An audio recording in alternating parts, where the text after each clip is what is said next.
Wait, you're going to sleep in there? I was supposed to be house-sitting with my niece at my elder brother's house while he and his wife were on a trip. As we were joyfully discussing our plans for the following day, my niece reached for the closet door, signaling her intent to go to bed. She slid into the closet without a moment's hesitation, leaving me surprised. When I rushed to grab her arm, she looked up at me with a puzzled expression. I am a 24-year-old housewife named Melissa, and I have a brother who is 5 years older than me. We lost our parents early in life, and having always gotten along, we continued to support each other. That didn't change even after we each got married, and we still maintain close family ties. My in-laws are great, but they live in Alaska, a plane ride away, so we can't rely on them easily. My brother, Sam, and his wife had a shotgun wedding. After clashing with her parents, she has been estranged ever since. With no nearby relatives to rely on, our relationship has been one of mutual support without reserve. It was only strengthened when Sam and his wife had a daughter, and 4 years later, a girl was born to my family as well. The daughters, who lived in the same city, grew up close, almost like real sisters. As the years went by and my niece Sarah was about to turn 10, Sam told me about his plans for a 10th wedding anniversary trip. If it's okay with you, Melissa, could you look after Sarah while we're away? It's just a short overnight trip nearby, but we thought it'd be nice to spend some time alone. I was only too happy to oblige. When we discussed dates and when I asked when I should pick Sarah up, he shook his head as if I didn't understand. It seemed that he wanted me to stay over at his house with Sarah, concerned about leaving the house empty for security reasons. I teased him about being overly worried, but finally gave in. I decided to stay over alone, leaving my daughter, who still has a little anxiety about sleepovers, with my husband. The day of their anniversary trip came as planned, and I went to stay at Sam's house. I held Sarah's hand as we waved goodbye to her parents. She looked a bit uneasy, watching their backs, but our house-sitting adventure was about to begin. I originally planned to bring my daughter over and have my husband pick her up at bedtime, but Sarah adamantly refused, so I gave up. I know she enjoys playing with my daughter, and although she won't tell me why she doesn't want her here today, there must be some reason. So, to cheer up a disappointed Sarah, I promised to take her to my house to play after breakfast the next day, which made her eyes light up. Sarah usually tailors her play with my daughter, so I brought some slightly complex games and puzzles that adults could enjoy as well. As I spread them out, I asked her what she wanted to play with. We spent our time playing games and cooking dinner together, but throughout, Sarah stayed close to me, constantly glancing around nervously. At first, I thought she might be lonely without her parents or still nervous, but her behavior didn't change even after a few hours. So I asked her if something was bothering her. But no matter how many times I asked, she said, "No, it's nothing." And she didn't tell me what was on her mind. Sarah's behavior seemed like she was on guard against something invisible. Only when it was time for me to go to bed did I finally understand what that meant. Sarah changed into her pajamas, opened the door of the closet with a smile, and said that she was going to sleep early today and leave for my house in the morning. In the closet, there was a bed. I couldn't figure out when it had been prepared. As I was trying to grasp the situation, Sarah quickly lay down on the bed and said goodnight while trying to close the door. "Hold on, Sarah, are you going to sleep in there?" I asked, my voice raising with surprise, to which Sarah answered with a serious face. "Yes, but it's okay. I'll leave it open just a little. If I hear anything, I'll wake up right away."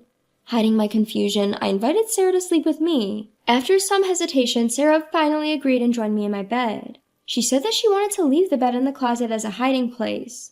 I didn't understand why, but I told her it was absolutely fine. As cheerfully as possible, I asked her why she needed a hiding place. After making me promise not to laugh, she whispered, "The monster will come." Just hearing that might make you think she was still a sweet, innocent girl, but the story that followed was enough to make me believe in the existence of this monster. Sarah was shaking, clutching onto my arm. "The monster is really scary and clever. It only comes on the days when Daddy isn't home. If the monster comes, Mommy has to fight it off, and I mustn't leave the closet until she does. Mommy always cries while she's fighting. I once tried to help her, but I got so scared when the monster started banging on the closet door." I hugged the trembling Sarah and sighed deeply in my heart. Probably this monster does exist, and it's not some trick to get a child to bed. Discovering my brother's wife's affair in such an unexpected way made me feel lost. If this monster was my sister-in-law's lover, it wouldn't come to this house while she wasn't around. However, Sarah believes that the monster comes on the days when Daddy isn't home. Today, while my brother is away, the evidence is that she stayed close to me all day, guarding the windows and entrance. Considering my kind-hearted niece Sarah and my brother who trusts his wife, I felt a surge of anger towards my sister-in-law. But more than that, I wanted to reassure Sarah right now. I held her hand and smiled at her. "It's okay, Auntie's here today. You said the monster is clever, right? Then it'll be surprised to see a stranger and won't come into the house. And your mommy, who is always targeted by the monster, is with Daddy today, so the monster can't get close to her. Still, Sarah, who does not know the true identity of the monster, keeps her face clouded with anxiety. The more time passes, the more she begins to fear that the monster will attack soon. She suggested we hide in the closet together, so I tried to calm her down by encouraging her to share anything that worries her about the monster. I thought she would eventually get sleepy as I take away her fears one by one. However, when I heard more from Sarah, I knew I couldn't just sit back. Instead of putting her to bed, I immediately took her out of the house without changing her clothes. I rushed home in my own car and explained the situation to my husband and arranged for him and his friends to stay overnight at Sam's house. Around 10 p.m. on the day that my husband and his friends went on their way, I received a phone call from Sam asking about Sarah. Has Sarah already gone to bed? You shouldn't forget about your husband and daughter once in a while and have a good sleep. Make sure you lock up the house. Good night. After asking about Sarah, he told me to lock the door before I go to bed. He strongly warned me not to leave the house, and it took all my strength not to let my voice tremble. After ending the call, I looked at Sarah, who was sleeping peacefully with my daughter, and vowed to drive out the monster. The next morning, my husband returned from my brother's house. I trembled with fear and anger at the sight of my husband telling me about the events of the previous night. I was relieved that my judgment the day before had been correct. My family spent the rest of the day at home with Sarah, waiting for my brother and his wife to come pick her up. Upon seeing me, my brother sternly questioned why Sarah and I had left the house at night. Why didn't you sleep at our house? I asked you many times not to leave the house, didn't I? You said you understood, but what were you thinking when you just went home on your own? The protest from him, accusing me of breaking my promise, made me feel uncomfortable. I coldly asked him why he, being on a trip, knew that we were not home. Then he replied while avoiding eye contact, Well, we gave Sarah a smartphone with a GPS function.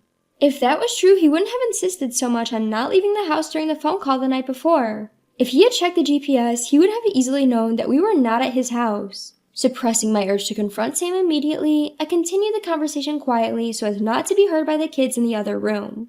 By the way, 2 unknown men came to your house last night. Who are they? Why would they come to a house that's supposed to be occupied only by Sarah and me in the middle of the night? Suspicious individuals? I'm glad you're safe. His voice was trembling, but it was not from the fear of the suspicious individuals or the relief that his daughter was safe. He seemed to be choosing his words carefully, and his gaze was darting around. Hey, about those guys. I pressed my brother, who was not giving clear answers about who those men might be, but my voice was cut off by my brother's wife, Kate. Whether she was worried about us talking any further, she began calling Sarah forcefully and said they were going home. When Sarah, who had been playing in another room, heard her mother's voice, she came out. Kate pulled her hand away with obvious strength. Then Sam suddenly changed his attitude and said, I don't forgive you for what happened, but I'm leaving today, and began to push Sarah back to leave the room.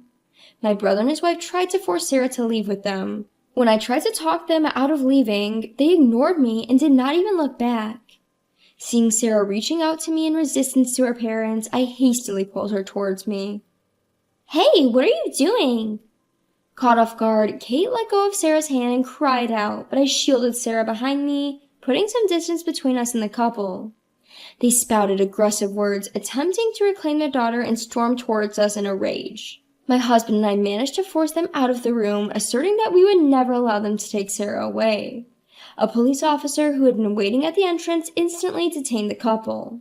The police officers were trying to calm my brother and his wife, who were totally confused by the unexpected situation. Sam insisted to the officer that we should be the ones apprehended, claiming, They won't get back my daughter. My sister and her husband took her from our home and are keeping her here. Please rescue her quickly. This isn't the time to hold me down. I won't run or hide, so let me go.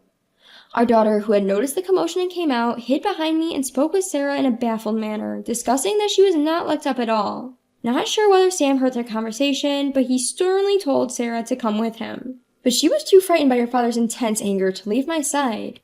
Kate simply stood quietly next to the officer, glancing at my brother as if she had something to say to him and Sarah, but didn't. When my brother, who was causing a scene at the entrance, was completely restrained by the officer, my husband held up his smartphone in front of my brother's eyes. Noticing this, I told Sarah and our daughter to wait again in the previous room and close the door to keep the sound from leaking. Once my husband confirmed this, he silently started playing a video he had filmed at my brother's house the night before. Upon seeing it, the couple's faces instantly turned pale.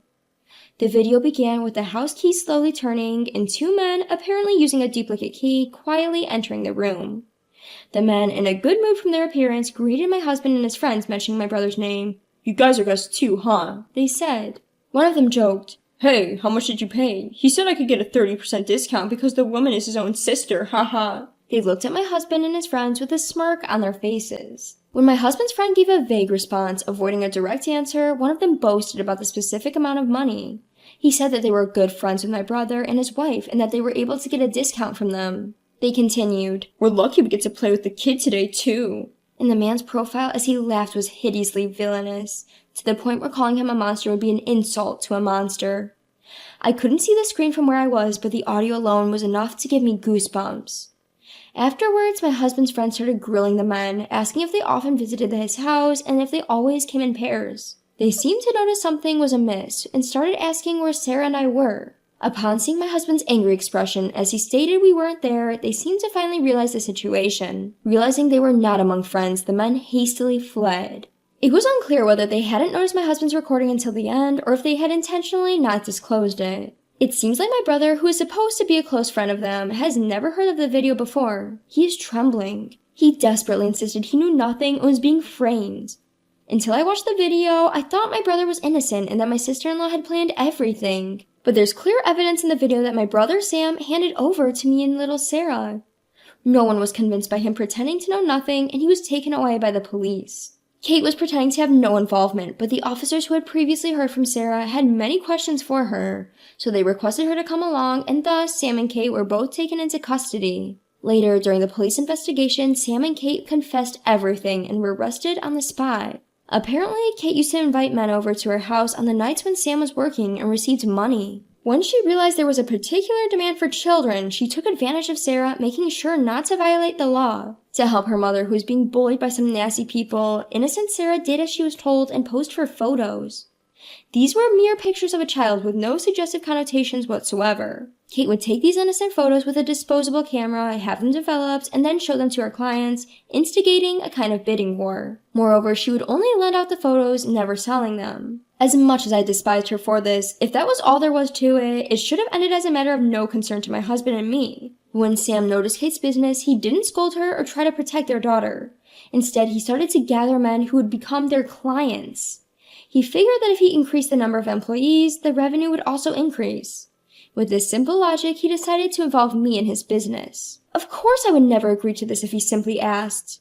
So he came up with a plan to force me to work and used photos from the scene as a continued threat. Thus, they carefully picked a day when the neighbors were not around and locked me and Sarah in their house. Then they exchanged their house key for a large sum of money and left on a vacation to prove they had nothing to do with what was happening. What Sam and Kate didn't foresee was Sarah, who used to obey Kate's every word, revealed the situation to protect me. Sarah didn't understand most of the conversations happening at home, but she knew that the nasty people were targeting us. She confided in me, and that's when the hellish situation in Sam's house was exposed. That night, after learning about Sarah's situation, I asked my husband to capture the nasty people's activities on camera. Their unguarded information spill helped the police to act immediately after I reported them. At the same time, I made a report to the Child Welfare Services to ensure Sarah's safety. We informed the police about Sam and Kate coming to our house and had them arrested, finally protecting Sarah from the two of them. My brother and sister-in-law, who were arrested on severe charges such as violations of child welfare laws and the laws to prevent prostitution, did not escape imprisonment despite being first-time offenders. The pictures of the child that had been taken and stored over several years were deemed particularly egregious. Once an image is leaked on the internet, it can never be removed completely. I was chilled to the bone when the police told us this, but luckily, because Kate hadn't digitized the photos of Sarah or sold them and had kept them securely stored, we were able to prevent any leaks. I don't understand how my once kind and reliable brother Sam could turn into such a horrific person. We had been helping each other out normally up until then, and it scares me that we had no idea he had become so twisted. Anyway, I hope they will face the reality of what they had done. After the arrest of Sam and Kate, the monsters who were likewise questioned by the police later seemed to argue that they were innocent since it was just an attempted crime. However, the fact that someone's child's photograph was found in their house and that they seemed to be involved in some kind of other crimes confessed by Sam and Kate during the investigation led to their arrest on multiple charges as well. After dealing with the monsters and their associates lurking around us, we then inquired at the Child Protective Services about what would happen with Sarah. With both her parents arrested and no one to care for her, it was decided that Sarah would be taken away from her parents, who were absolutely unfit as guardians. That was a relief, but Sam and I don't have parents, and my sister-in-law's family has cut all ties. We learned that if we can't find someone who's willing to take her in after reaching out to the family of my sister-in-law, she would have to go to a foster care facility. After consulting with my husband, we decided to adopt Sarah. She was, after all, a person I owed a lot to, and I didn't want to part ways with Sarah, whom I adore as if she were my own daughter. Luckily, my husband agreed, and we took this opportunity to move to the countryside where my in-laws live. My daughter was excited to spend more weekends with her beloved grandparents and was overjoyed that her wish for an older sister came true with the arrival of Sarah, whom she adores. Finally freed from her parents, Sarah, with her remarkable adaptability as a child, is already getting used to her new environment as an older sister and is starting to live a peaceful and happy life.